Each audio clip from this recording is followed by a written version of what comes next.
आते होंगे हम सरी के, और हर एक आदमी कथा कहता होगा, परंतु क्या है आज तक ये भेदभाव मिटा? अवतार को हमने जाना ही नहीं, अवतार के ज्ञान को नहीं जाना, इसलिए अवतार के ज्ञान के अनुसार हमारा व्यवहार नहीं चल रहा है संसार का। ये केवल कथाएं पढ़ने से अथवा कथाएं सुनाने से आज तक हमारे रोग नहीं गया। वो दवाई ही नहीं थी कि कथाएं सुनाते जाओ और सुनते जाओ। हमारा जो भ्रम का रोग था, जो कुछ उनमें लिखा हुआ है उसके अनुसार हमारा संसार का व्यवहार होना चाहिए। ग्रंथ का नाम है रामचरितमानस। रामचरितमानस यह नामा सुनत श्रवण या है विश्रामा।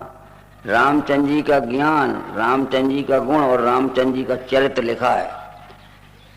तो उस ग्रंथ को पढ़ने पर हमारे अंतःकरण में निश्चय आना चाहिए कि राम का ज्ञान क्या है, राम का गुण क्या है और राम का चरित्र क्या है।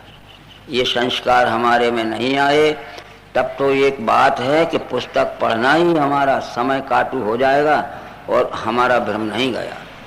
ये जरूर लिखा है ग्रंथों में, जहाँ जहाँ भी देखोगे आप, जो पतित थे, जो हीन थे, परंतु उन्होंने शरीर नहीं बदला, परंतु शरीर के रहते हुए निंदनीय और निकृष्ट जीवन से प्रशंसनीय और वंदनीय जीवन प्राप्त कर लिया।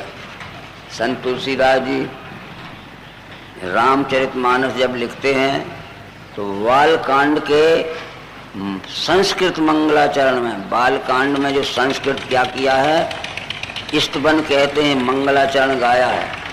श्री रामचंद्र जी के समकालीन दो जीवित पुरुषों की वंदना की है। बंदों विशुद्ध विज्ञानो कवीश्वर कपीश्वरो। मैं विशुद्ध विज्ञान स्वरूप कवीश्वर वाल्मीकि की वंदना करता हूँ और विशुद्ध विज्ञान स्वरूप कपीश्वर हनुमान की वंदना करता हूँ, जो रामचंद्र जी से मिलने के पहले निकृष्ट और निंदनीय जीवन बिता रहे थे और रामचंद्र जी से मिलने के बाद प्रशंसनीय और वंदनीय जीवन में आ गए। शरीर नहीं बदला, हमारा भी बदल सकता है और हमारा बदल गया तो हम समाज को भी बदल सकते हैं, अपने परिवार के लोगों को भी परिवर्तन में ला सकते हैं। तो इनकी वंदना क्यों की गई? रामचरितमानस का इतिहास कहता है कि जब देवी सीता का अपहरण हो गया तो समुद्र पार करके हनुमान लंका में पहुंच गए और घर घर खोज डाला, मंदिर मंदिर प्रतिकर शोधा, देखे जहां तहां अगणित योधा। गयहु दशानन मंदिर माही, अति विचित्र कह जासो नाही। शयन किए देखा कपिते ही, मंदिर में न दीख बैदे। लंका का घर घर छान डाला, देवी सीता नहीं मिली। आधी रात के समय हनुमान रावण के राजमहल में घुस गया, जहां रावण सोता था, जहां हजारों हथियारबंद सैनिक चारों तरफ पहरा लगा रहे थे, और रावण को अकेला सोया देखा। शयन किए देखा कपिते ही, मंदिर में न दीख बैदे। हनुमान निराश हो गए, अब देवी सीता मिलने वाली नहीं है। रावण ने बहुत कष्ट दिए होंगे तो आत्महत्या कर ली होगी, सहन नहीं हुए, या रावण की बात ना मानी होगी तो रावण ने भी मार काट के फेंक दिया होगा। निराश होके बाहर निकले, रास्ता में विभीषण से भेंट हो गई। विभीषण से जब भेंट हो गई तो हनुमान जी ने अपनी जीवनी विभीषण को सुनाई थी, जो रामायण में लिखा है। काहू परम में कबन कुलीना, कपि चंचल सभी विधिहीना। प्रात ले जो नाम हमारा, तादिन ताही न मिले आहारा। अश्मय अधम सखा सुन मोहू पर, रघुवीर कीनी कृपा जान जन भरे बिलोचन। जैसा कि रामायण में लिखा है और आप पढ़ लेना। हे मित्र विभीषण, में ऊंचे कुल का जाति का नहीं हूं। कपि चंचल सभी विधिहीना, हम वन में रहने वाले बनचर थे, सब ही विधिहीना, सब प्रकार से नीच प्रवृत्ति के थे। प्रात ले जो नाम हमारा, तादिन ताही न मिले आहारा। अगर हमारा सवेरे कोई नाम ले देता था, कि हनुमान को हमने इस परिसर में घूमते देखा है, और हमारा नाम सुन के इतने डरते थे लोग कि घर में खाना पीना भी नहीं होता तो भूखे बैठे रहते थे। प्रात ले जो नाम हमारा, तादिन ताही न मिले आहारा। क्योंकि निकलेंगे तो मारेगा पटक पटक के, भय से लुके। अश्मय अधम सखा सुन मोहू पर, रघुवीर कीनी कृपा जान जन भरे बिलोचन। हे मित्र विभीषण में अधम था, पर राम ने जब मेरे ऊपर कृपा कर दी तो आज मैं प्रातः स्मरणीय हो गया, प्रातः बंदनीय हो गया। राम ने कृपा क्या थी, कौन सी कृपा की थी? हनुमान सुग्रीव के साथ ऋषिमुख पहाड़ की गुफा में बाली के डर से छुप के रहते थे। जब सुग्रीव ने देखा कि हमारे के पहाड़ के तरफ दो जवान और बलवान व्यक्ति आ रहे हैं, सुग्रीव ने हनुमान जी से कहा कि जाओ देखो, उनका भेद लो। यदि बाली ने उनको भेजा है तो दूर से इशारा कर देना, ये पहाड़ छोड़ के हमें भागना पड़ेगा। पठवा वाली होए मन मैला, भागो तुरंत तजो यह शैला। हनुमान गए थे, श्री रामचंद्र जी की और हनुमान की बातचीत हुई थी। इस संदर्भ में रामचंद्र जी ने उन्हें दिव्य दृष्टि दे दी, तत्व दर्शन ज्ञान दे दिया। किष्किंधा कांड के 3 दोहे में लिखा है, सो अनन्य जाके यश मति न टरे हनुमंत, मैं सेवक सचराचर रूप स्वामी भगवंत। अनन्य भक्त उसे कहते हैं, यदि हमारे में से किसी भाई बहनों को अनन्य भक्त बनना है तो सो अनन्य जाके यश मति न टरे हनुमंत। अनन्य भक्त उसे कहते हैं जिसकी मति यानी बुद्धि में यह ज्ञान पक्का अटल बैठ जाए कि मैं सेवक सचराचर रूप स्वामी होगा। मैं सेवक हूँ, जितना जड़ चेतन और चराचर सृष्टि के रूप में सारा जगत दिख रहा है, यही तो हमारा स्वामी भगवान है। ये राम ने हनुमान को ज्ञान दे दिया तो एक ही बार में समझ में आ गया। हमें तो हजारों बार में समझ में नहीं आया। ये बस इतना निश्चय है कि राम ने ही कहा कि अनन्य भक्त उसे कहते हैं कि जिसकी बुद्धि में यह ज्ञान पक्का निश्चय हो जा कि मैं सेवक सचराचर रूप स्वामी भगवंत, मैं सेवक हूँ, जितना जड़ चेतन और चराचर सृष्टि के रूप में सारा जगत दिख रहा है, यही हमारा स्वामी भगवान है। ये जगत में भगवान देखा। कहिए हम कहते जगत झूठा है, जगत झूठा है, राम ही कह रहे, और रामायण पढ़ के हम देख लेंगे। इसी प्रकार से अवश्य ही वाल्मीकि को कहा कि बंदो विशुद्ध विज्ञानो कबीश्वर, कबीश्वर यानी वाल्मीकि और कपीश्वर यानी हनुमान। वाल्मीकि डाकू था, लुटेरा था, वाला नाम था, जात का कोली था, अछूत था, बड़ा हिंसक था, बड़ा क्रूर था, बड़ा दुष्ट था, वो जन्म जीव घातकी था, जन्म से ही बड़ा क्या था, हिंसक था। जिसको पकड़ा मारा पीटा छुड़ा लिया, मारो या हाथ पांव टूटा। समय हमारी जिंदगी में भी आता है, एक हम गफलत से छोड़ देते हैं। उनके प्रारब्ध बदलने का जब समय आया तो कुछ ज्ञानी ऋषि मुनियों को जाना था, रास्ता एक ही था और जाना जरूर था। उनसे कहा गया कि जिस रास्ते से तुम जा रहे हो उस रास्ते में कुछ दूर चल के एक बाला कोली नाम का डाकू रहता है, बड़ा दुष्ट है, बड़ा निर्दयी है, बड़ा हिंसक है, जिसको पाता है मारपीट देता है, मरो सामान छुड़ा लेता है। जाना तो जरूर था और रास्ता एक ही था। वो गए, उस स्थान के पास जब पहुंचे तो वो छुपा था जंगल की झाड़ियों में, निकल आया और मोटा डंडा लेके मारने दौड़ा। तो ऋषियों ने कहा कि रुको, जिस लिए तुम मारते ये सामान ये रखा है, एक काम करो, तुम बहुत अच्छे व्यक्ति दिखते हो, इस सामान को अपने घर में ले जाओ और अपनी पत्नी और बच्चों से पूछना, परिवार से, कि तुम्हारे लिए आज तक हमने सैकड़ों लोगों को बड़ी निर्दयता से, बड़ी क्रूरता से, बड़ी दुष्टता से मारा पीटा। इसका फल जब मुझे भोगने को मिलेगा तो तुम शामिल रहोगे नहीं? ये पूछ के नहीं आओगे तब तक हम यहीं खड़े मिलेंगे। और सामान तो इसलिए ले जाओ कि तुम रख के जाओगे तो तुम्हें ये लगेगा कि लेके भाग जाएंगे। और सामान ले गया, घर में रखा, पत्नी से पूछा कि आज तक तुम्हारे लिए हमने सैकड़ों लोगों को बड़ी निर्दयता से, बड़ी क्रूरता से, बड़ी दुष्टता से मारा है, उसका फल जब मुझे भोगने मिलेगा तुम शामिल रहोगे नहीं? उत्तर क्या मिला? पत्नी कहती, हम क्या जाने आप क्या करते हो, हमने कब कहा था लूटो मारो? क्या हमारे पेट की भूख मिटाने के लिए, हमारे कमाई के लिए हाथ नहीं है? हम तो खुद कमा खा लेंगे। बस इतनी बात लग गई। उसके किस्मत बदलना थी, समझ गए? आ गया कहते कि मेरा उद्धार करो। वो तो कहते हैं कि हमने कब कहा था लूटो मारो? क्या हमारे पेट की भूख मिटाने के लिए, कमाने के लिए हमारे हाथ नहीं है? इसलिए मेरा उद्धार करो। तो क्या ज्ञान दिया था मित्रों ऋषियों ने? एकाग्र मनसा त्रैव मरेति जब सर्वदा। आज से तू अपने मन को निर्मल कर और एकाग्र कर, और जिस संसार को तूने लूटा मारा है उसकी सेवा में लग जा, तेरी नई जिंदगी बदल जाएगी, नई जिंदगी शुरू हो जाएगी। इस तरह से हमने रामायण में पढ़ा कि वो लिखा है, उल्टा नाम जपत जग जाना, वाल्मीकि भय ब्रह्म समाना, जानी आदि कभी नाम प्रतापू, भय सिद्ध कर उल्टा जापू। हमारे कथावाचक कहते वो मारा मारा मारा मारा कहने लगा।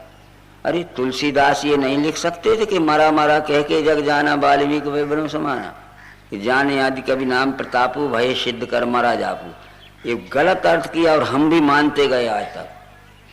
ये भाषा शास्त्र में विलोम शब्द होते हैं, परस्पर विरोधी शब्द होते। अज्ञान में जब हम बुरा करते हैं और सचमुच ज्ञान हो गया तो बुरा का उल्टा क्या है, अच्छा करने लगेंगे। अज्ञान में जब हम बेईमानी करते हैं और ज्ञानी हो गए तो ईमानदार हो जाएंगे। अज्ञान में हम दुराचार करते हैं, ज्ञान हो गया तो सदाचारी हो जाएंगे। अज्ञान में हम दुष्ट रहते हैं और ज्ञान हो गया तो दयालु हो जाएंगे। जिंदगी बदल गई। मरा मरा नहीं कहा था, चाहे जो मनवा दिया है, चाहे जो मानते गए, क्योंकि हमारी बुद्धि में विवेक नहीं था और समझाने वाले भी विवेकहीन थे, तो मरा मरा कहने लगे। एकाग्र मनसा तरैव मरेति जब सर्वथा, आज से तुम अपने मन को निर्मल कर, एकाग्र कर, और जिस संसार को तूने लूटा मारा उसकी सेवा में लग जा, तेरी नई जिंदगी हो जाएगी। लग गया सेवा में, वो महर्षि हो गया। बताओ, हम भी बदल सकते हैं, हम चाहें तो। लोग कहते हमसे बुरा काम छूटता ही नहीं है, हमसे बुरा काम छूटता ही नहीं है। अरे हम छोड़ना तो चाहते ही नहीं है, काम पकड़े हैं कि हम काम को पकड़े हैं। मैंने ये राड पकड़ ली है और मैं चिल्लाऊं, दौड़ो दौड़ो मुझे ये राड पकड़े है, दौड़ो मुझे माइक पकड़े है, दौड़ो मुझे माइक पकड़े, तो कोई चतुर ये कहेगा माइक थोड़ी पकड़े, तुम ही पकड़े, तुम छोड़ दो ना। है? हाँ, इसलिए वो महर्षि हो गया। अब रामायण के विषय में हम आते हैं। जब वनवास के समय में रामचंद्र जी वाल्मीकि आश्रम पर गए थे, मुनि कह राम दंडवत कीना, आशीर्वाद विप्रवर दीना। हमारे कथावाचक कहते हैं कि वो वाल्मीकि दूसरा था, ये वाल्मीकि दूसरा, ये तो विप्र लिखा है। चाहे जो मान ले लो, परंतु वेदौ वेदम तथा वेदानी वेदांगानी तथा ध्वजा आदित्य चादि गम्यर्थम तथा सिनाता दोजोतमा। जब ज्ञान सीखने लगता है मनुष्य तो ध्वज होता है। हमारे हड्डी मांस और चमड़े का शरीर माता पिता के घर में होता है और ज्ञान का जन्म गुरु के घर में होता है, वो दूसरा जन्म माना जाता है। द्वि का अर्थ है द्वितीय, जा का अर्थ है जन्म। ज्ञान सीखने का जन्म गुरु के घर में होता है, हम ध्वज हो जाते हैं। और वो सीखे हुए ज्ञान को जब दूसरे को सुनाने लगते हैं तो हम विप्र होते हैं। विप्रिय शार्ट पारम का बी का अर्थ विशेष, प्रा का अर्थ प्रकार। और शब्दों में सुनाए हुए ज्ञान को जब प्रत्यक्ष दिखाने लगते हैं तब हम क्या होते हैं, ब्राह्मण होते हैं, महर्षि होते हैं। इसलिए आदि शंकराचार्य कहते हैं संस्कार ध्वजता देवे विप्रत श्रुतिगान से, ब्राह्मण दिव्य दृष्टि से इति वेदांत दंडमा। ज्ञान सीख रहे हैं तो ज्ञान का जन्म यानी द्वितीय जन्म। जब सीखे हुए ज्ञान को शब्दों में सुनाने लगे दूसरे को तो वो विशेष प्रकाश आ गया, विप्र। और जब सुना शब्दों में सुनाए हुए ज्ञान को जब प्रत्यक्ष दिखाने लगे तब ब्राह्मण हुए। संस्कार ध्वजता देवे विप्रत श्रुतिगान से, ब्राह्मण दिव्य दृष्टि से यदि वेदांत डिल्लेवा। तुलसीदास को सदगुरु से दिव्य दृष्टि मिली, श्री गुरु पद नख मणिगण ज्योति, सुमरत दिव्य दृष्टि ही होती। तब उन्होंने संत की भूमिका में रामायण लिखी है, दिव्य दृष्टि के विचार से लिखी है। तो फिर दंडवत प्रणाम होने के बाद रामचंद्र जी वाल्मीकि से पूछते हैं कि अब राउर जहाँ आयुष होई, मुनिउद वेग न पावे कोई। मुनि तापस जिनसे दुख लही, ते नरेश बिन पावक दही। कहाँ रच परम रुचिण त्रिशाला, वास करो कछु काल कृपाला। हे मुनिराज, जहाँ आपकी आज्ञा हो और मेरे रहने से जहाँ किसी को तकलीफ न हो, ऐसा स्थान मुझे बता दीजिए। तहाँ रच परम रुचिण तृणशाला, वास करो कछु काल कृपाला। मैं यहाँ झाड़ के पत्ते और घास का आश्रम बना के कुछ समय वहाँ रहना चाहता हूँ, पर ऐसी जगह बता दीजिए जहाँ मेरे रहने से किसी को कष्ट न हो।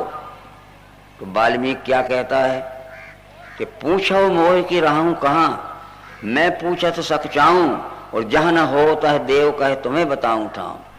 श्री राम तुम मेरे से पूछते हो कि रहने को जगह बता दो, पर मैं पूछत सक चाहूं संकोच पूर्वक मैं आपसे पूछता हूं पहले आप ही बता दो जहां आप ना हो, तो मैं कहूंगा वहां रहो।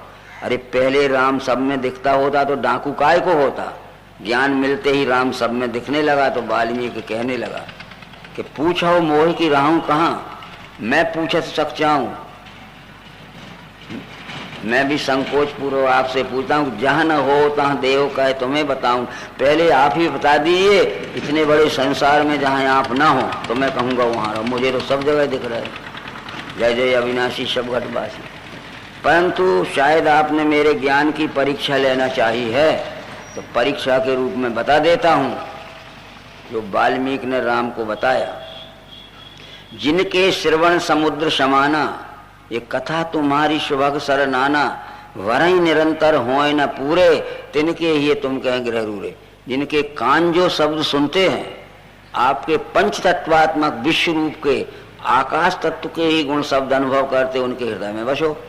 हम तो कहते हैं इसमें शब्द है स्थाई बजा के कान से सुनो, और इसमें भी शब्द है स्थाई बजा के कान से सुनो, वैसे ही विश्व में सारे स्थित है शब्द भाव भी। जिनके कान जो शब्द सुनते हैं आपके पंच तत्वात्मक विश्व विराट रूप के आकाश तत्व के ही गुण शब्द अनुभव करते, उनके हृदय में बसो। तो फिर कोई भी चीज देख लो, इसमें शब्द है स्थाई बजा के कान से सुनो, इसमें भी शब्द स्थाई बजा के कान से सुनो, इसमें भी शब्द स्थाई बजा के कान, वैसे ही विश्व में सारे स्थित शब्द भाव भी। ये जितने भी शब्द सुनाई देते हैं आपके आकाश तत्व के ही गुण शब्द हैं, ऐसा जिनको अनुभव हो गया उनके हृदय में बस जाना। दूसरी बात वाल्मीकि कहता है कि लोचन चातक जिनका राखे, रही दरस जल धरे अभिलाषे, निध रही सरस सिंधु सरवारी, ये रूप बिंदु लख होए सुखारी। जिनकी आंखें जो रूप देखती हैं चारों तरफ, शत्रु मित्र जाति पाति छुआछूत नहीं देखती हैं। लोचन चातक जिनका राखे, रही दरस जल धरे अभिलाषे, निध रही सरस सिंधु सरवारी, रूप बिंदु लख होए सुखारी। उनकी आंखें जो रूप देखती हैं आपके पंच तत्वात्मक विश्व रूप के अग्नि तत्व का ही गुण रूप अनुभव करते, उनके हृदय में बसो। तो अपनी आंखों से देखो दिखता है पदार्थ से, दिखता है पदार्थ से दिखता है, वैसे ही विश्व में सारे जो रूप दिख रहे आप ही का रूप मुझे दिख रहा है, वैसे ही विश्व में सारे रूप का दिखना वाला। यश तुम्हार मानस विमल हंसन जी है जासु, उनकी जीव जो कुछ चखती है, जीव जो कुछ स्वाद लेती है आपके पंच तत्वात्मक विश्व रूप के जल तत्व का ही गुण रस अनुभव करती, उनके हृदय में बसो।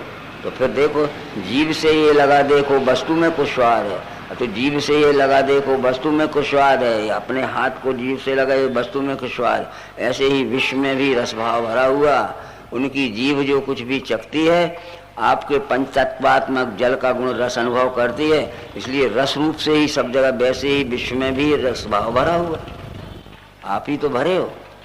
परंतु प्रसाद लग सुरस सुवासा सादर जासुल है निस्नासा, उनकी नाक जो कुछ भी सूंघती है आपके पंच तत्वात्मक विराट विश्व रूप के पृथ्वी तत्व का ही गुणगण अनुभव करती है। नाक से सूंघ के देखो गंधेश में भरा, तो गंधेश में भरा, गंधेश इसी रीति लखो सारे गंध में दृश्य में गंध भी भरा। परंतु करनित करहीं राम पद पूजा, राम भरोसे हृदय नहीं दूजा। उनके हाथ जो कुछ भी छूते और जहां भी छूते हैं वो वायु तत्व का गुण स्पर्श अनुभव करते हैं, उनके हृदय में बसो। इसे हाथ लगा देखो या इसे हाथ लगा देखो, इसे हाथ लगा देखो, आता है स्पर्श ध्यान में। ये स्पर्श भाव से ही सब जगह भरते, जहाँ हम छूते हैं आपका ही स्पर्श हो रहा है, जहाँ हम देखते हैं आपका ही रूप दिख रहा है, जहाँ आप जीव से देख आपका ही रस रूप से भरे हो। चिदानंदमय देह तुम्हारी विगत विकार जाने अधिकारी, विश्व विराट ही आपका चिदानंद स्वरूप है। पर जिनके हृदय से काम क्रोध लोभ मोह के विकार निकल गए हैं वे अधिकारी जानते हैं, बाकी अनाधिकारी नहीं जानते। चिदानंदमय देह तुम्हारी विगत विकार जाने अधिकारी, परंतु जान भी लिया तो महाराज कोई फायदा नहीं होगा। फायदा कब होगा? कर्म वचन मन रावर चेरा, करहु राम तिनके ही डेरा। अपने कर्म से, अपनी वाणी से और अपने मन से सच्चाई के साथ जो सबके साथ में प्रेममय व्यवहार करते हैं स्वार्थ के लिए, तो वहाँ हमेशा रहना तुम आप तो कहते हो कि वास करो कछु काल कृपाला, थोड़े समय वास करूंगा मैं, परंतु कर्म वचन मन रावर चेरा, करहु राम तिनके हे डेरा। उनके कर्म से, उनकी वाणी से, उनके मन से सब जगह परमात्मा ही परमात्मा दिखता है। तो वो राम भी कहते हैं कर्म वचन मन छाड़ छल, भजई मोय निष्काम, तिनके हृदय कमल में करो सदा विश्राम। अरे जिनके हृदय में ज्ञान हो गया तो उनके सब कर्म वचन मन से भेदभाव रहित व्यवहार होने लगते हैं। भाइयों, हमारी बुद्धि को हम विवेक के प्रकाश में लावें, और अब तक जो हमने गलत समझाया है लोगों ने रामायण अथवा गीता, थोड़े से हमारे बुद्धि का भी हम उपयोग करें। नहीं तो गीता समझाने वाले लाखों लोग घूम रहे हैं, और नवधा करने वाले और रामायण समझाने वाले भी लाखों लोग घूम रहे हैं, परंतु संसार की दशा क्या हो रही है? सुधरा संसार के और चौगना बिगड़ा। क्या समझी रामायण, क्या गीता समझा? बराबर। इन सब बातों को देखोगे तो यही बात है कि वाल्मीकि ज्ञान मिलने के पहले संसार को लूट रहा था, तो ज्ञान मिलने के बाद संसार को राम रूप देखने लगा। हनुमान भी, हनुमान जी ने साफ कहा था कि असमय अधम सखा सुन मोहू पर रघुवीर। ये मित्र विभीषण में अधम था, नीच था, ऊंची जात का नहीं था। मेरा नाम सुन के लोग डरते थे और भूखे प्यासे घर में बैठे रहते थे, पर जब राम ने मेरे ऊपर कृपा कर दी तो मैं प्रातः स्मरणीय हूँ। राम ने कृपा क्या की थी? वो किशिंदा कांड के 3रे दोहे में लिखा है कि शो अनन्य जाके अश्मति न टरे हनुमंत, और मैं सेवक सचराचर रूप स्वामी भगवान। अनन्य भक्त उसे कहते हैं जिसकी मति यानी बुद्धि में यह ज्ञान पक्का बैठ जाता है। अवश्य ही फिर क्या देखता है वो कि मैं सेवक सचराचर रूप स्वामी, मैं सेवक हूँ और ये चराचर सृष्टि के रूप में जितना आदि अंत मध्य रहित जगत दिख रहा है यही हमारा स्वामी परमात्मा है। ये पढ़ लीजिए। तो इन बातों को हम समझते क्यों नहीं है? भगवत गीता के प्रबोधक श्री कृष्ण कहते हैं, भगवत गीता के 16वें अध्याय के 8वें श्लोक में, जितने आसुरी लोग हैं वो कहते हैं जगत झूठा है। असत्यम प्रतिष्ठम ते जगदाहुर्नीश्वरम, अपरस्पर शंभूतम किम मन्ये काम हेतुकम। जितने आसुरी लोग हैं, जितने अज्ञानी लोग हैं, वो कहते हैं जगत झूठा है। अब बतलाइए, कृष्ण ऐसा कह रहे हैं। आप भगवत गीता के 16वें अध्याय का 8वां श्लोक देखो। पर कृष्ण जी कह रहे हैं कि हम तो यही बताने आए हैं विश्वरूप दर्शन योग नाम के 11वें अध्याय में, एक कष्टम ये जगत कृतिष्णम पश्चात सचराचरम ये मम देहे गुडाकेश यच्चान्य दृष्टि। एक ही देह में मेरे स्थित है, पार देख तू चराचर जगत सारा और भी जो चाहे वही। एक ही विश्व में चराचर के से सारा जगत भरा हुआ है, और तुझे देखना है, चाहे नदी हो, चाहे पहाड़ हो, और चाहे सूरज हो, चाहे चांद हो, ये सब परमात्मा का ही स्वरूप। भागवत पुराण के 11वें स्कंद में लिखा है, राजा जनक ने एक तत्वदर्शी ऋषि से पूछा कि हम परमात्मा परमात्मा तो हमेशा कहते हैं, पर हम जानते नहीं है कि परमात्मा कहाँ है। हो सकता है कि हम भी रोज परमात्मा परमात्मा सब कहते हैं, पर कहा जाए कि वो परमात्मा है कहाँ? वो कहते सर्वव्यापी है, सर्वव्यापी है। सर्वव्यापी कह दिया तो कोई पूछेगा कि सर्वव्यापी है तो सबके अंतर्गत ये वस्तु इसमें कैसे है? जब सर्वव्यापी है तो सर्व के अंतर्गत ये वस्तु इसमें कैसे है? इस कैसे का उत्तर नहीं, जैसा सब में है वैसा इसमें है, और जैसा एक में सब में, ये सब में उसको दिखाना पड़ेगा।